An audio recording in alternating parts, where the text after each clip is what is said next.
What if I told you that everything you believed about progress and comfort is not true? We are used to thinking of medieval dwellings as cold, damp, and uninhabitable hovels where people chattered their teeth from the cold. In fact, a modern brick or concrete house turns into an ice trap in just 6 hours when the heating is turned off. At the same time, a 12th century building, primitive at first glance, maintained a comfortable temperature for almost 2 days after the last ember went out in the hearth. The secret lies not in high technology, but in a now lost understanding of the physics of materials and their interaction with the environment. Our ancestors did not fight nature, trying to overcome it with powerful boilers, but used its laws to create a unique thermos. They built houses that functioned as a single living organism, accumulating and releasing energy precisely when it was necessary for survival. Watch the video to the end, and you will learn how the forgotten technology of building with mud and sticks surpassed modern energy-saving materials in efficiency.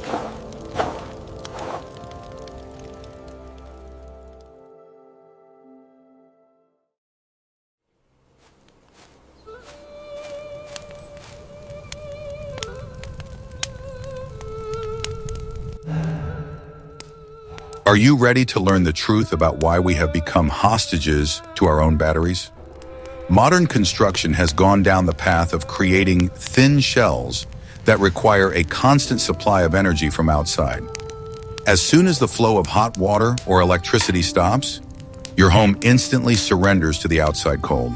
The walls of modern buildings have virtually no thermal inertia of their own, allowing the cold to penetrate at an alarming rate. We have built cardboard castles that exist only thanks to the artificial respiration of heating networks. The medieval approach was diametrically opposed and based on massiveness and heat capacity. Builders of that time understood that a wall should not be just a partition, but a giant energy accumulator. Stone, clay, and wood, combined in the right proportions, heated up slowly, but also slowly and reluctantly gave up the heat they had absorbed. This created a stove effect, where the house itself continued to warm its inhabitants for many hours after the fire had gone out. This inertia saved lives in the harshest winters, when obtaining firewood became a difficult task.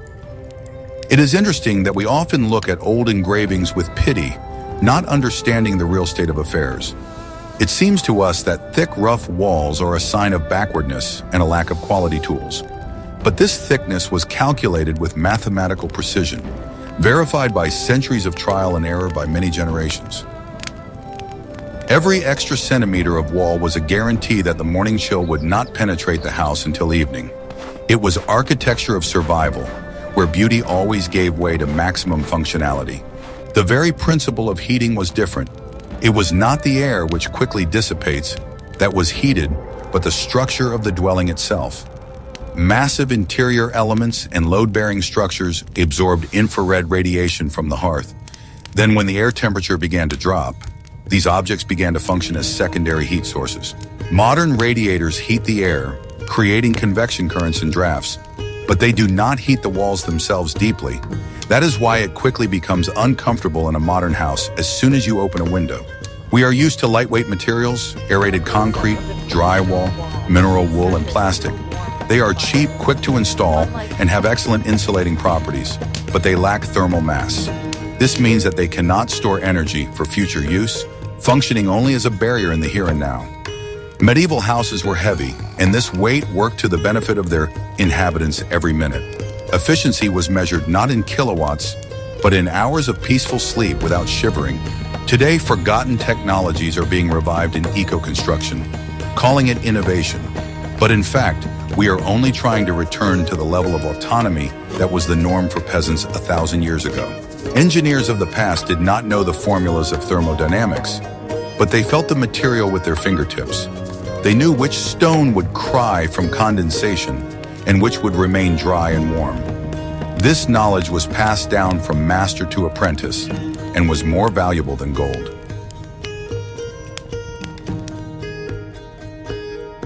Imagine a house that does not require a complex system of pipes, pumps, and temperature sensors. A house that regulates its own microclimate, smoothing out sharp temperature changes outside the window. In such a dwelling, it is never stuffy in summer or freezing in winter. There is always a calm, heavy atmosphere of stability. It is a feeling of reliability that we have lost in the pursuit of speed and cheap square footage. We have traded stone certainty for quick installation and mortgage affordability. Of course, such houses took years to build, requiring enormous labor and patience. It was not possible to order ready-made panels and assemble a box in a couple of weeks. Materials were harvested, dried, and aged under the right conditions before being put to use. But the result was a structure that served more than one generation without losing its qualities. It was an investment in the future, in the security of one's family. Today, we depend on utilities, gas prices, and the reliability of power grids.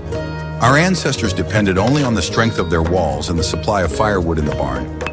This independence shaped a completely different attitude toward their homes and responsibility for them. The house was a fortress not only in the military sense, but also in the climatic sense of the word.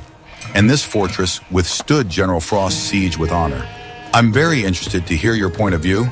Have you noticed how quickly your apartment cools down when there is a breakdown in the heating system? Write in the comments how many hours your house stays warm, and don't forget to subscribe to the channel.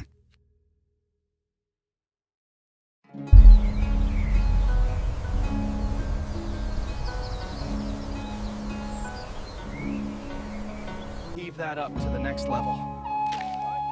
Guess how long it took to create the perfect insulation from mud?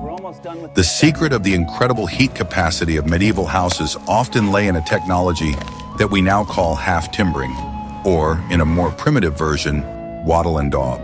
This was not just branches covered with clay, as it might seem at first glance to the untrained eye. It was a complex composite material that combined the best properties of available natural components. The frame was made of the strongest oak, which is itself a poor conductor of heat. The space between the beams was filled with hazel or willow wickerwork, creating a reinforcing base. A thick layer of adobe, a mixture of clay, sand, straw, and manure, was applied to this base. Each component in this seemingly dirty mixture played a critical role. Clay provided binding and thermal mass, sand added strength, and straw acted as micro-reinforcement and air insulation. Manure added plasticity and acted as an antiseptic thanks to its enzymes. A layer of lime plaster was applied over the clay base, which served as a final protection against rain and wind. Over time, the lime carbonized, turning into a thin layer of stone. The white color of the lime also helped to reflect excess sunlight in the summer, keeping the interior cool, and in the winter, it protected the porous clay from getting wet. This multi-layered system was ingenious in its simplicity and maintainability. Any crack could be filled with the same mixture in just a couple of minutes. The wall was not monolithic, and this is what saved it from destruction during temperature changes. The wooden frame and clay filling moved and breathed in unison, without creating cold bridges. In modern construction, the joints between materials are the most vulnerable places through which precious heat escapes. In a medieval house, the materials diffused into each other, creating an airtight cocoon. We often underestimate straw as a building material, considering it to be waste. But a hollow straw stalk is a capsule filled with air, and air, as we know, is the best heat insulator. Thousands of such capsules, embedded in clay, created a thermos effect. It was a prototype of modern porous ceramic blocks, only made by hand.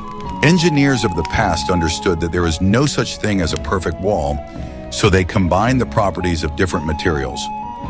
Wood worked for tension, clay for compression, and straw for rupture and insulation. Together, they formed a structure that could stand for centuries and retain heat. Many such houses still stand in Europe today, remaining warm and cozy. It is important to note that these materials were absolutely free and literally lay at their feet. The cost of construction was determined only by the hard work of the builder, himself, and his family. This made quality housing affordable not only for feudal lords, but also for ordinary people. Energy efficiency was not a luxury, but a basic condition for the survival of the family. In the next chapter, you will learn how the heart of the home, the hearth, worked very differently from our fireplaces. Are you ready to learn the secret of fire that changes lives? But before we move on to the next chapter, be sure to subscribe to the channel so you don't miss new topics on survival in the Middle Ages.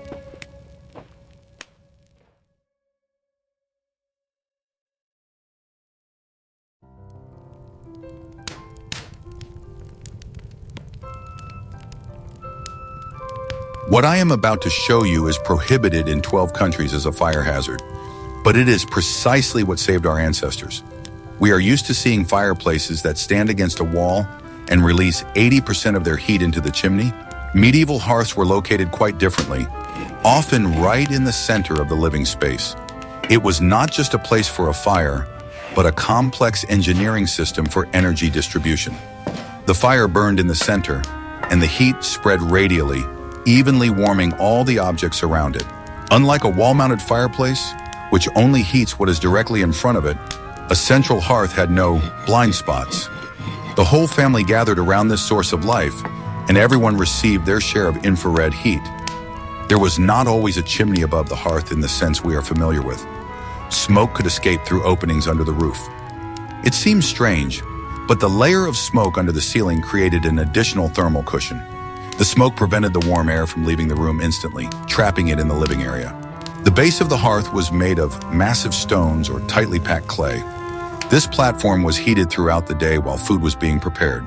By nightfall, when the fire died down, the stone base turned into a huge hot water bottle.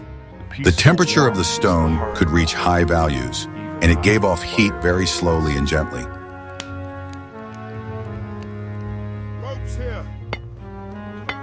The stones for the hearth were selected with great care, as not every cobblestone was suitable for this purpose. They needed rocks that did not crack from the heat and had maximum heat capacity. Volcanic rocks, or dense sandstone, were often used. Knowledge of the properties of stone was part of everyday survival science. A mistaken selection could be costly. A stone that exploded from overheating could cause injury or fire. In addition to the hearth itself, the massive wall behind it played a huge role if the hearth was moved to the edge. This screen wall heated up and radiated heat back into the room. In some designs, the chimney passed inside the wall, turning it into a giant radiator. The entire masonry structure became warm, drying out the house and expelling dampness. The open fire was the center of social life, but it also required constant attention. The ability to keep the fire smoldering so that it gave off heat but did not burn out quickly was an art. Special types of wood were used for night heating. Hardwoods such as oak or beech produced long-lasting, hot coals. Interestingly, there were no sharp temperature differences between different levels in such houses. Thanks to the low roof and proper circulation, warm air did not accumulate uselessly under the ridge. It circulated in the living area, creating a comfortable microclimate. Modern houses with high ceilings are a nightmare in terms of heating. We heat chandeliers while in medieval houses, people were heated. Later designs featured closed stoves, which became the pinnacle of heating evolution. But even the simplest open hearth was integrated into the architecture of the house much more competently than modern decorative fireplaces. It was a tool for survival, not a decorative element. Its effectiveness was achieved through its location and interaction with the mass of the house. The heating and cooking systems were integrated, which saved fuel. There was no need to burn wood separately for heat and separately for the boiler. Energy was used 100% without waste. In a world of scarce resources, such a thrifty approach was the only one possible. Fire was a living thing that was cared for, fed, and respected. A hearth that went out in winter was a harbinger of trouble, so the coals were guarded like the apple of one's eye. This connection between man and heat was physically tangible, unlike a faceless thermostat on the wall. If you like learning about such non-obvious engineering solutions of the past, like this video right now.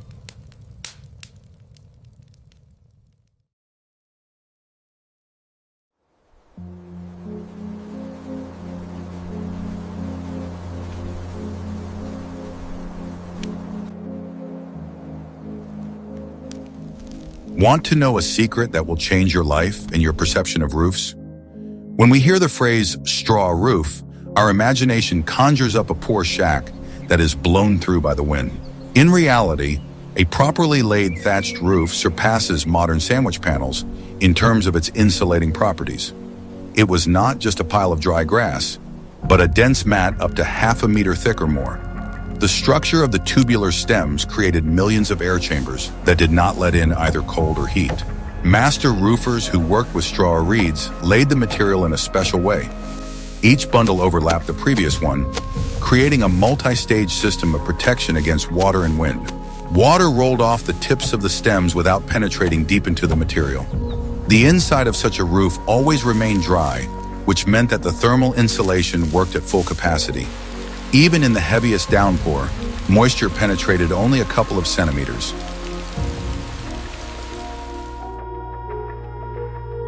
In winter, snow lay on such roofs, which was the best proof of their incredible effectiveness. The snow did not melt because the heat from the house did not escape through the roof.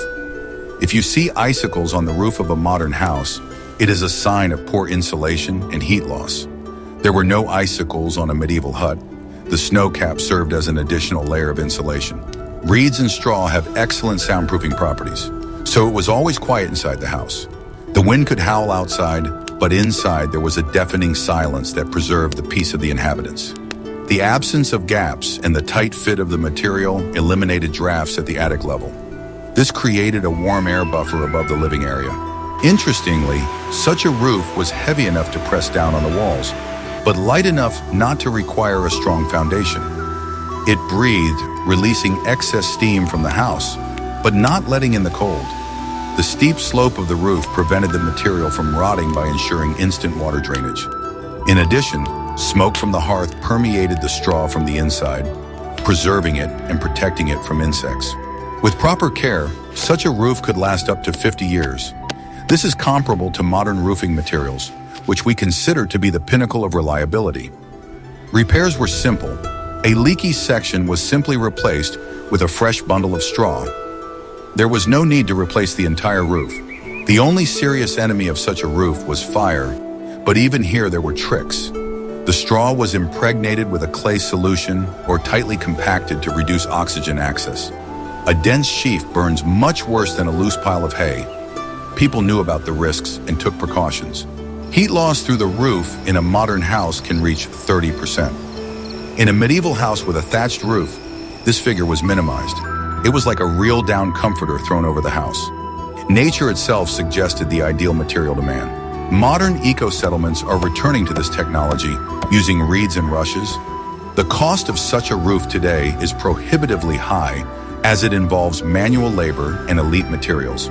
What was once available to every peasant has now become a sign of luxury. History has taken a surprising turn, but the roof is only the top layer of protection. What about what was happening inside the rooms? In the next chapter, you will learn how the layout saved people from freezing.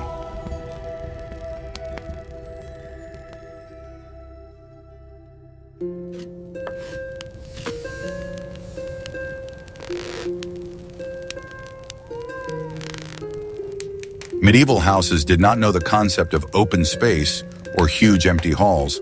The layout was born out of the cold reality where space was a luxury, not a convenience.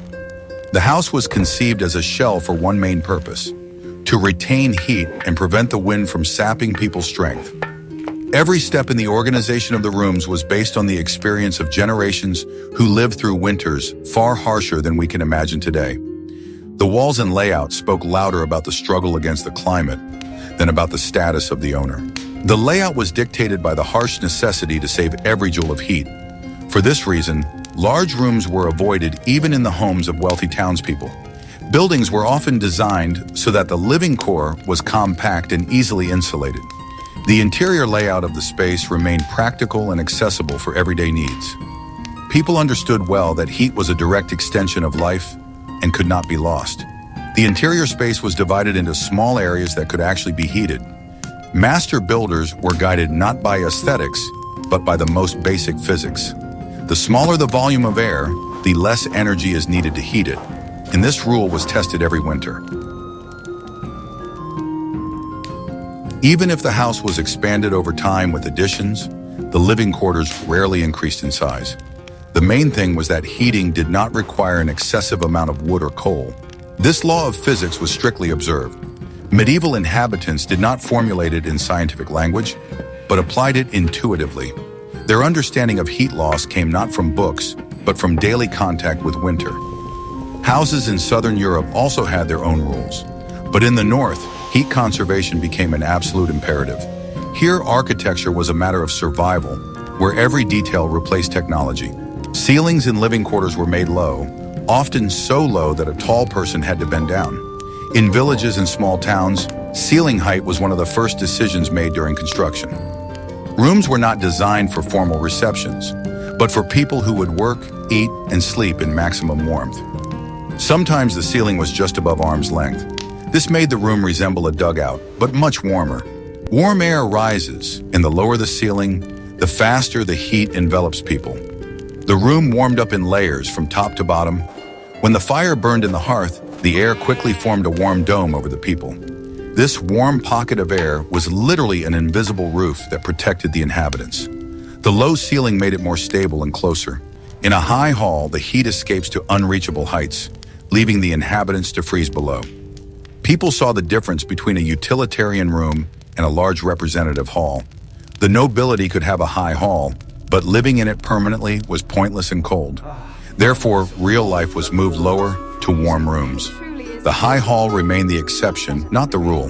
The low ceiling pressed the warm cushion of air down toward the floor, and the longer the fire burned, the more the heat settled on the furniture and walls.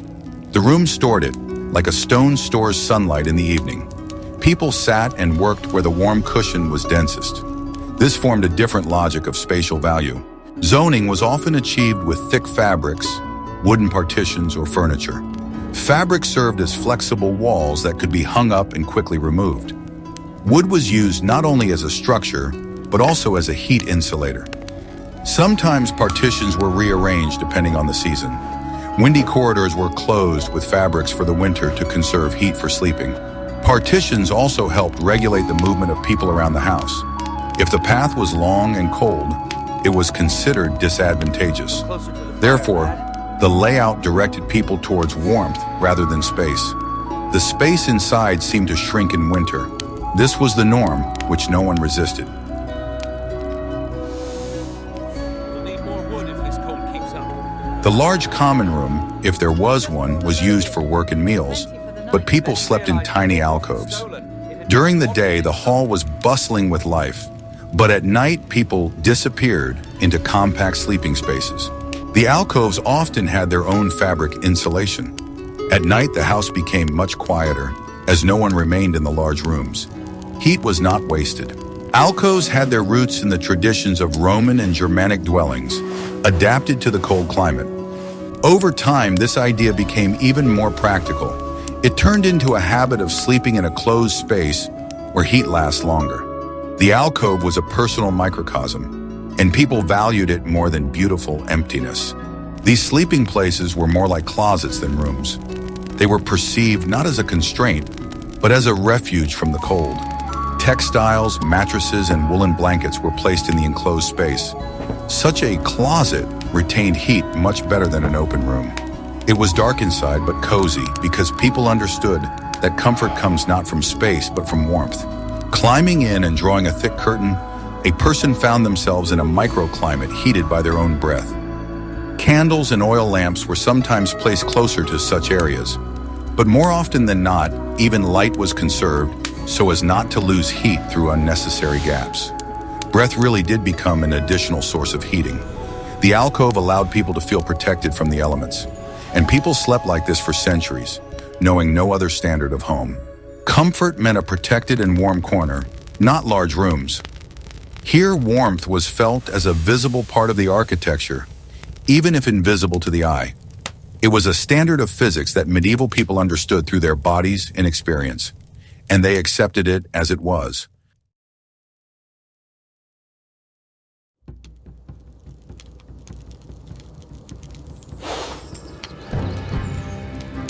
A window in the modern sense is a huge hole in the insulation that we cover with glass. In the Middle Ages, the attitude towards windows was pragmatic and harsh. A window is a source of cold. Therefore, window openings were made as small as possible, resembling loopholes. The main task was to let in at least a little light without letting out precious heat.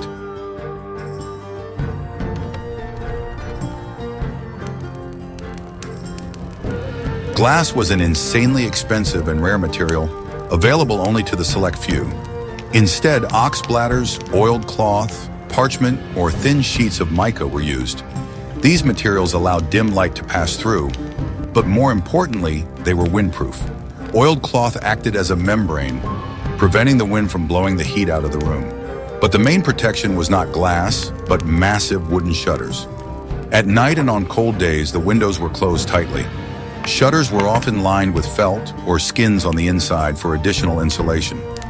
A window closed with shutters became as warm a part of the wall as the rest. The gaps around the window frames were the most vulnerable spot. They were caulked with particular care, using wool, moss, or linen tow dipped in wax or fat.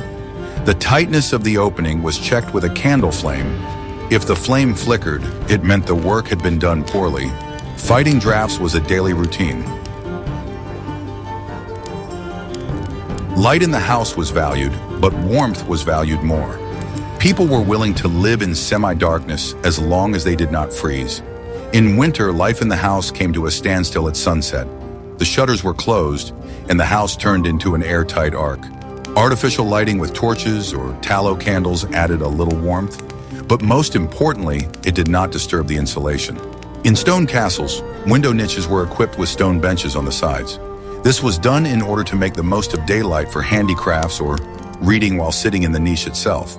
But even there, the openings were covered with heavy woolen curtains that blocked the cold stone and drafts from the room. Interestingly, the small windows created a special lighting regime. The eyes got used to the semi-darkness, and the visual acuity of people at that time was excellent.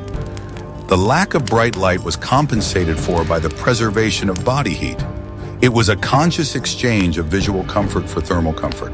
The location of the windows was also strategic. Windows were never placed opposite each other so as not to create a draft.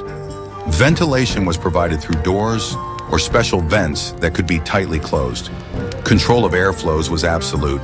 In winter, some windows could be covered with straw mats or even temporarily bricked up. Seasonal architecture was the norm. The house changed with the weather.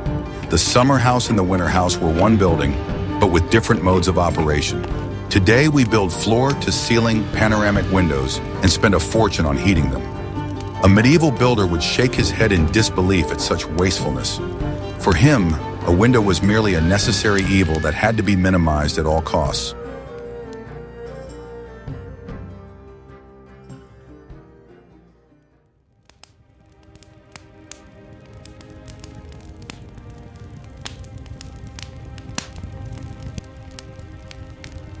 Stone and clay, for all their virtues, remain tactilely cold materials. To solve this problem, medieval interiors made extensive use of textiles.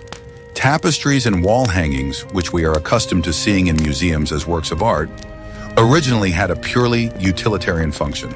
They provided additional insulation for the walls. A thick woolen carpet hung on a cold stone wall created an air gap between the masonry and the room. Wool is an excellent natural insulator. It retained heat inside the room and prevented the human body from radiating energy towards the cold wall. This was called the room-within-a-room effect. In wealthy homes and castles, all the walls were covered with a continuous layer of textiles. This radically changed the acoustics and microclimate of the room. The stone box was transformed into a soft, warm box. The fabric also helped regulate humidity by absorbing excess moisture from the air. Beds were surrounded by thick canopies made of heavy fabric. This was not a fashion whim or a desire for privacy. The canopy created a closed space of air around the sleeper, which quickly heated up with body heat. The temperature inside the closed canopy could be significantly higher than in the bedroom. The floors were covered with skins, woven rugs, and layers of straw, as mentioned earlier. Textiles were everywhere. People in medieval homes were constantly surrounded by layers of wool, linen, and fur. This created a feeling of being cocooned, protected from the outside environment. Doorways were also hung with heavy curtains. This created an airlock system. When you opened the door, you did not let cold air in directly, as it was blocked by the fabric. The curtains dampened gusts of wind and maintained a static layer of air at the entrance.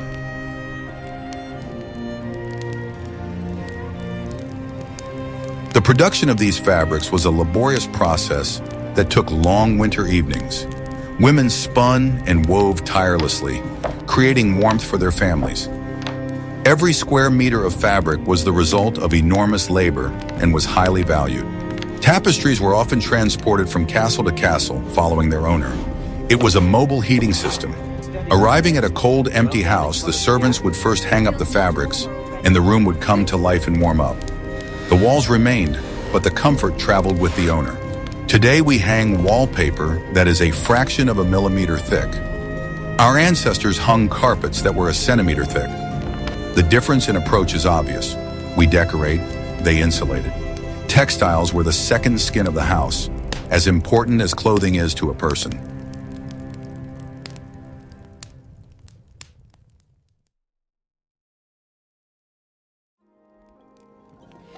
They searched the woods for 3 days and 3 nights, guided only In the by heat light balance equations of a medieval home, there was one important variable factor: the people themselves. A person at rest emits about 100 watts of heat energy. A family of 10, which was the norm at the time, generated a kilowatt of heat simply by existing. In a small, well-insulated room, this was a significant addition. People did not spread out across rooms as we do now. In the evenings, everyone gathered in one common room, as close to each other as possible. This crowding increased the air temperature in a specific area. Collective warmth was an important resource for survival. They often slept together, on one large bed or on bunks, warming each other. This was considered absolutely normal and natural. The warmth of the human body was used rationally, not wasted under a separate blanket in another room. The clothes worn at home were also layered and warm.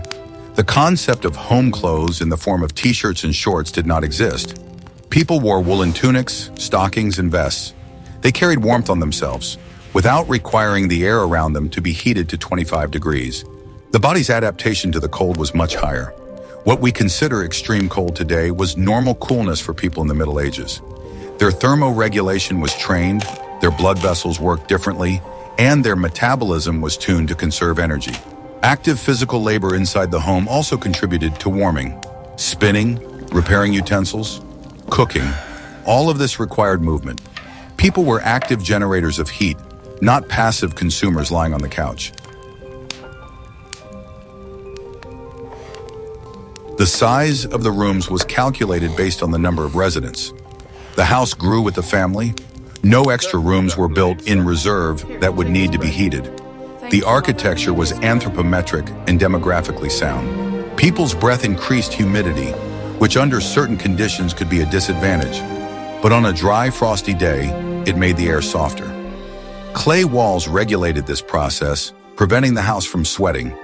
The symbiosis between the inhabitants and the building was complete. We are used to being autonomous units in our apartments. The Middle Ages teach us that survival is a collective process. The warmth of one person saved another.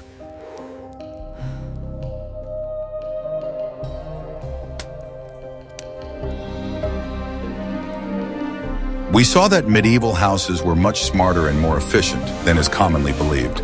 Thick walls, thatched roofs, earthen floors, and small windows were all elements of a unified system designed to preserve life. Our ancestors did not have central heating, but they had a deep understanding of the nature of things. They didn't fight the cold, they knew how to negotiate with it. And perhaps today, looking at our heating bills, we could learn something from them. What other technologies from the past interest or puzzle you? Suggest topics for future videos that you would like to see on our channel in the comments.